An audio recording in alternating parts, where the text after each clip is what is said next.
बिस्मिल्लाहिर्रहमानिर्रहीम। अस्सलाम वालेकुम स्टूडेंट्स। अच्छा, आज हम लोग लेक्चर नंबर 3 स्टार्ट करेंगे। तो कल तक हमारा काम जो हो चुका था कि 9.1 हमने सोल्व कर ली थी।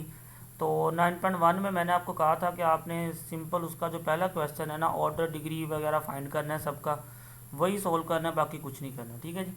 आज हम उससे नेक्स्ट चलते हैं। नेक्स्ट है जी हमारे पास वही वाले नोट्स हैं ये जो मैंने आपको सेंड किए हुए हैं। ठीक है जी। अब 9.2 में क्या होगा, सेपरेबल इक्वेशन। इसको हम लोग पढ़ते हैं कि जी सेपरेबल इक्वेशन क्या होती है हमारे पास। देखें, डेफिनेशन लिखता है, कहता है कि जी differential equation of the type, मतलब कि इस किस्म की कोई भी इक्वेशन हो। अब ये इक्वेशन कैसी है देखें, इसमें मिक्सअप है। एक फंक्शन एक्स वाला है जी इंटू एक फंक्शन वाई वाला है, प्लस ये एक फंक्शन एक्स वाला है, ये एक फंक्शन वाई वाला है। अगर कहता है इक्वल जीरो हो, is called an equation with separable variable, और simply a separable equation one में बी रिटन एज। मतलब कि सेपरेबल इक्वेशन क्या होगी कि हमने क्या करने है कि एक्स वाले अलग कर लेने और वाई वाले अलग कर लेने। देखें, जैसे इसमें उसने किया हुआ है कि जी एक्स वाले अलग कर लिए, वाई वाले उसने अलग कर लिए। तो ये जो हमारे पास इक्वेशन आएगी, हम इसको कह देते हैं कि ये हमारे पास क्या है, सेपरेबल इक्वेशन है। अब दूसरी बात, क्या हमने सेपरेबल इक्वेशन को सोल्व कैसे करना है। तो देखें, इसके लिए आपने क्या करना है, अब आप नोट करते जाएं। मैं आपको बार बार कह रहा हूँ कि जो भी इसमें मैं एग्जांपल्स करवाऊंगा, एक्सरसाइज के क्वेश्चन करवाऊंगा, आपने सबको नोट करते जाना है। ठीक है जी। वही क्वेश्चन पेपर में आएंगे, मिड में या फाइनल में, तो आपने चीज़ कोई नहीं छोड़नी इनमें से। ठीक है जी। अब पहले हम लोग, मैंने आपको बताया था कि जी डिफरेंशियल इक्वेशन की ना डिफरेंट फॉर्म्स होंगी हमारे पास। ठीक है जी। कि जैसे ये पहली फॉर्म पढ़ रहे हम लोग, सेपरेबल है। फिर नेक्स्ट फॉर्म आएगी एग्जैक्ट की, एग्जैक्ट डिफरेंशियल इक्वेशन की। फिर होमोजीनियस आएगी, नॉन होमोजीनियस आएगी। ऐसे ना डिफरेंट इसकी टाइप्स आती जाएंगी। लेकिन मैं क्या करूँगा कि हर टाइप के क्वेश्चन जो है ना, आपको 10-12 क्वेश्चन मैं हर टाइप के करवा दूंगा, ताकि आपको हर टाइप के रिलेटेड ना क्लियर हो जाए। लेकिन उस टाइप के रिलेटेड जो लेंथी क्वेश्चन है वो मैं आपको नहीं करवाऊँगा। सिंपल सिंपल जो इजी क्वेश्चन है वो आपको मैं करवा रहा हूँ, ताकि आपको अंडरस्टैंडिंग करने में आसानी हो जाए। ठीक है जी। अब देखें, इसकी एग्जांपल है, उसने कहते जी सोल्व करें। ये आपको क्वेश्चन दी हुई थी उसने कि D Y by D X is equal to X square over Y. तो सबसे पहला काम आपने क्या करना है, सबसे पहला काम आपने ये करना है कि इसमें आपने वेरिएबल सेपरेबल करने। अब वेरिएबल सेपरेबल करने का क्या मतलब है, उसका मतलब ये है कि आपने एक्स वाले वेरिएबल एक तरफ कर देने, वाई वाले वेरिएबल एक तरफ कर देने।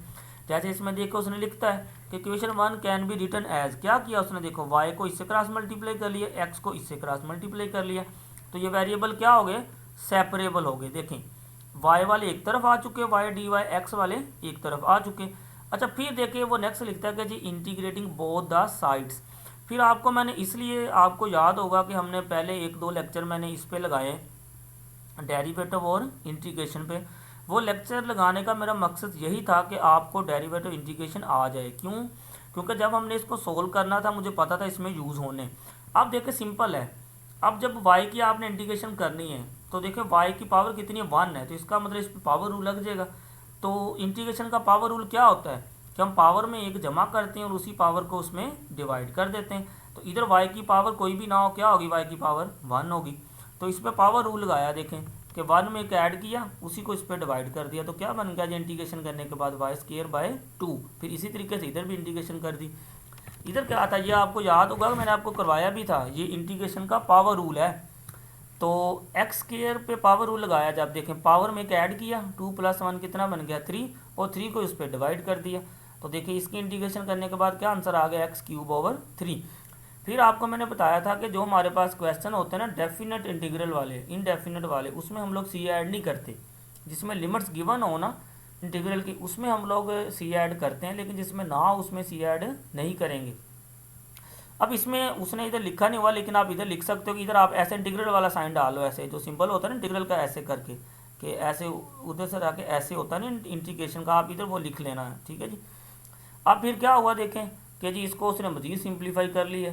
क्या किया कि इसको क्रॉस मल्टीप्लिकेशन कर लिया, 3y² 2x³ + c। ये आपका क्या आ गया, which is the required solution of 1।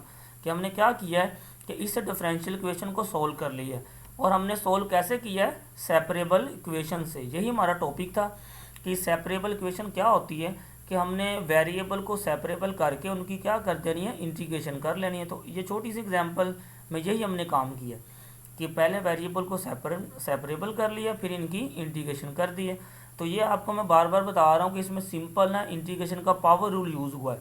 तो इसलिए मैंने आपको कहा था कि इंटीग्रेशन और डेरिवेटिव के ना जो रूल्स हैं ना वो आपको आने चाहिए। मैंने सबसे पहले ग्रुप में वो सेंड भी किए थे, डेरिवेटिव और इंटीग्रेशन के रूल। अच्छा, एक तो आपने ये एग्जाम्पल नंबर 8 कर लेनी है, फिर ये आपने एग्जाम्पल नंबर 9 भी करनी है। 9 में क्या देखे, वही चीज़ है।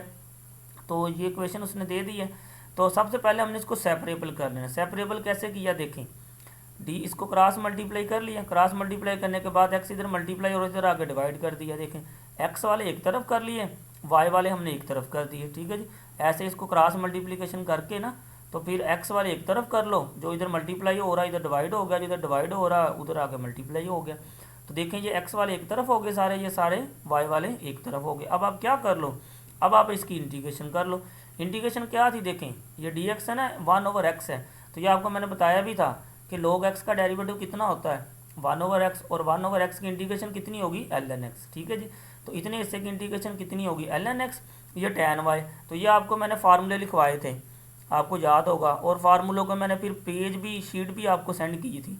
तो tan y का डायरेक्ट फार्मूला होता है हमारे पास -ln इंटू कोज वाई। ठीक है जी, फिर ये माइनस इधर ला के क्या कर दें, प्लस कर दें। फिर ये लॉ की प्रॉपर्टी होती है, ये आपने 9th में 10th क्लास में भी पढ़ी होनी है।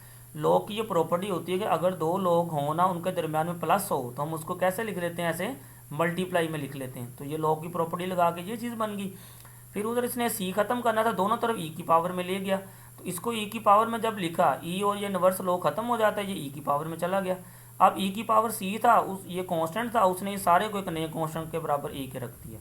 तो ये हमारे पास आंसर आ गया X cos Y equal to A. अब आप ये दोनों एग्जांपल्स किसकी हैं, सेपरेबल डिफरेंशियल इक्वेशन की है, कि हमने पहले इनको सेपरेबल कर लिया वेरिएबल को, फिर सेपरेबल करने के बाद हमने क्या कर लिया, इनके इंटीग्रेशन कर ली। तो मैं बार बार बता रहा हूँ कि इंटीग्रेशन का जो रूल आपको मैंने टेबल आपको बताया है, जो सेंड किया है, आप उसको अच्छे से याद कर लो। ठीक है जी, फिर ये जो एग्जाम्पल नंबर 9 है, इसको भी आप देख सकते हो, बल्कि अभी ये 2 एग्जाम्पल आप करना अच्छे से, ये 10 वाली ट्राई करना, तो अगर ना हो तो मैं फिर करवा दूंगा, बाकी नेक्स्ट इंशाल्लाह करेंगे। ये एग्जाम्पल्स, इसकी जो लेंथी एग्जाम्पल्स है ना, वो नहीं हम लोग करेंगे। जैसे ये एग्जाम्पल्स है 11 वाली, इसको कर लेंगे। ये आपने खुद देखना है एग्जाम्पल नंबर 10 को। ठीक है जी, कि ये अगर आपसे सोल्व होती है ठीक है, नहीं सोल्व होगी तो फिर मैं इसको करवा दूंगा। ठीक है जी, तो इधर तक आपने ना इसका काम करना है। इसी तरीके से सेपरेबल इक्वेशन की ये एग्जाम्पल जो मैं करवा रहा हूँ 3-4, तो ये आपने एग्जाम्पल भी कर लेनी है। फिर दूसरा जो इसकी एक्सरसाइज आएगी ना 9.2, तो इसमें मैं 9.2 में से मैं जो जो क्वेश्चन आपको कहूँगा आपने वो क्वेश्चन भी कर लेने। तो फिर ये हमारा सेपरेबल वाला टॉपिक क्लोज हो जाएगा, फिर हम नेक्स्ट दूसरी डिफरेंशियल इक्वेशन की तरफ जाएंगे। ठीक है जी, और इसका आप याद रखें, मैं आपको सोल्यूशन सारा सेंड करता जाऊँगा, कि जो 9.1 सोल्व की हुई है वो भी सेंड कर दूंगा, फिर 9.2 का जो सोल्यूशन है, क्वेश्चन सोल्व किए हुए हैं, मैं वो भी आपको सेंड कर दूंगा। सोल्यूशन से आपने परेशान नहीं होना, आपने सिर्फ कोशिश ये करनी है कि जो चीज़ आपको करवाई गई है आपको समझ होनी चाहिए कि ये चीज़ें सोल्व करके कैसे इनको नेक्स्ट बन रहा है। ठीक है जी, ओके जी, अल्लाह हाफिज़।